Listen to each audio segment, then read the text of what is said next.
Welcome to another exciting episode of Doug's Electronic Repair Bench.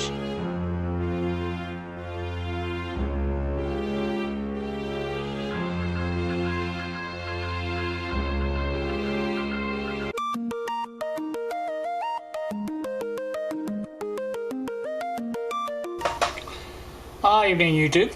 Here with you on this Sunday evening.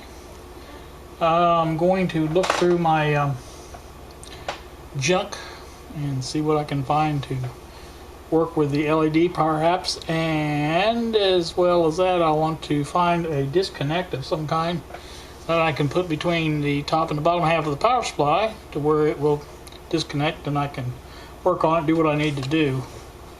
And that's where I'm headed to, so let's see what we got. What we're looking at now is my current supply of junk, and it's mostly wire, in there, and I think I need to clean that out. Maybe put the wire in a separate place so I can get down to what I'm looking for. So let me do that, and I'll be back in a minute. Alright, there's the box of wire that I pulled out of the junk drawer, junk box, whatever you want to call it. And I got all the rest of the stuff too. These old pots over here, transformer, a couple phono jack plugs, bunch of assorted wire nuts. There's a 7805 regulator there on that board. There's a AC adapter. These are off a Heathkit IM13, I believe.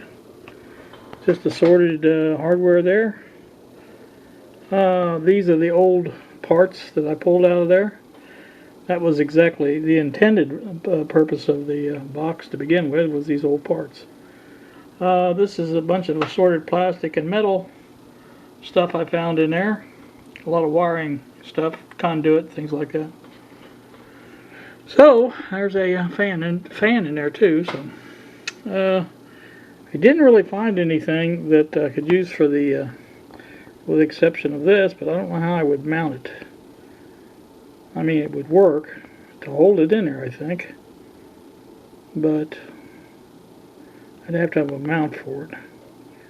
So that's something to consider anyway. As far as my disconnects, I found a couple that would be ideal. Now these, a couple of these would be nice. That would work pretty good, I think.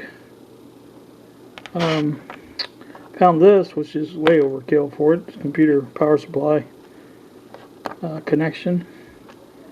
And this is a hard drive, or floppy drive, whichever you prefer, connector. Molex, I think they call them. Like I said, nothing, that will really work, so I'm going to have to go out to the garage and investigate that further, see if I can find anything out there that I could possibly use. I don't know, I'll have to think about it a little bit more. Definitely going to reorganize my junk. I'm going to put this stuff in a box by itself, and probably that stuff in a box by itself, and go from there. So there's the box that everything is in right down there. You can see there's a few items left in there, but it's mostly just scrap stuff, so they'll probably get thrown out. Anywho, that's pretty much where I'm at, what I'm doing. So let me go find something else I can try to use for this, and we'll get back with you. Evening YouTube. I'm here on Monday evening this time to show you the feet that came in the mail today. And we're going to waste no time. We're going to install these feet on the bottom of the case.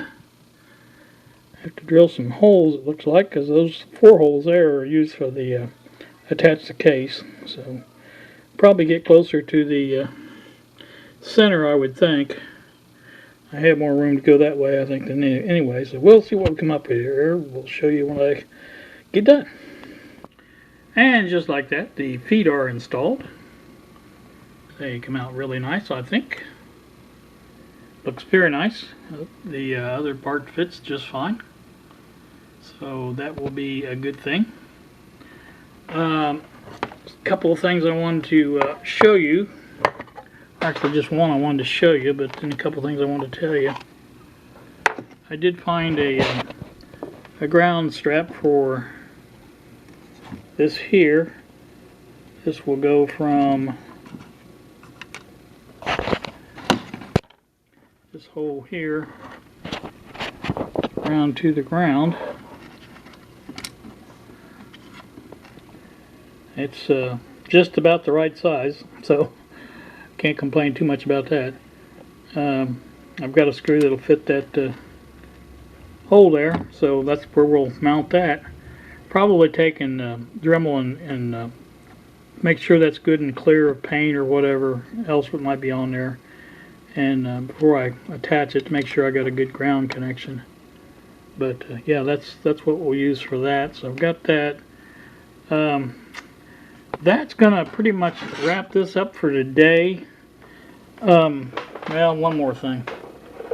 I think, and this is not certain yet, but I think this is the connectors I'm going to be using for now. I may do this differently in the future. I have some coming from China, some 6-pin connectors that fit on the circuit board itself and plug into that, and they're just much easier to work with than these type of connectors. So less fuss, I guess, is what I'm trying to say. But anyway, for now, that's what I'm going to be using, is those. I've got several of those down in the wire box, so that's what we will use. I'm going to take 2 of them to do what I want to do, and I am going to use the connector on the. You can see it sits up on the thing. That's nice. So I am going to use the connectors for the primary on the transformer as well. So I will be connecting those up and putting shrink wrap on those. And also, like I said, the ones for the Molex on the front, there's 4 connectors. Probably what I'll put on there is the one's for the LED and the 2 for the connectors, which will be going around there for the output.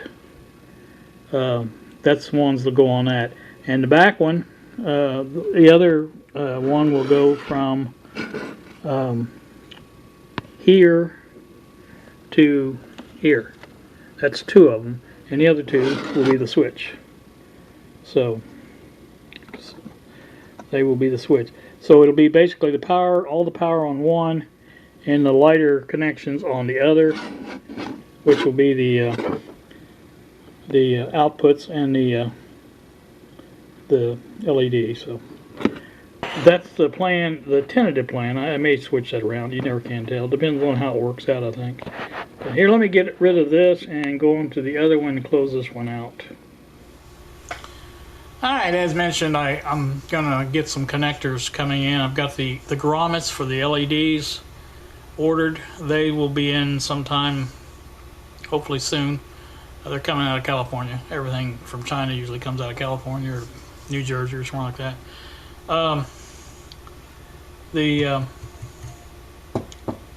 That'll take care of the LED, and that will take care of the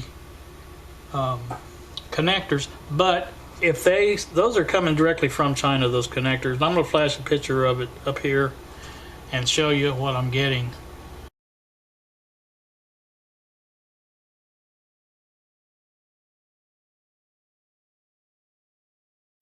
And like I said, if they don't arrive in time, I'll go ahead and use the Molex type connectors and just get this thing done. I want to get it all done, and all this is still, I'm still waiting on the 12-volt regulators too. So just trying to get a little of these things done that have to be done in the meantime. So I figured that would be the way to do it. And so, I don't have it all at once to do. So when the regulators come in, I can work on the electronics again, and that should be an easy job. I've got all the parts for that except for the regulators. And I am going to use the big rectifiers, the heavy rectifiers I should say, just in case. I've got them, might as well use them. I'll I might want to draw a little bit more than, you know, the 100 milliamps that the AM transmitter requires. I won't be using that constantly, and you know, even if I do, I can still use it for. I've got other outlets for voltage. I've got the little power supply. I've got the one off the Variac, and going to work on that in here for long. Also, I'm probably gonna put it in a circuit board. In the circuit board, it will be installed in probably, and then test it out. Make sure that nothing pops, and that I do in fact get over 400 volts out, which I'm hoping. So you guys have a great day. Well, evening now. It's after 11. So, and thanks so much for watching this build of mine. If you got anybody wanting to step by step, this is pretty much it. So you guys have a great day. We'll talk to you later. See ya.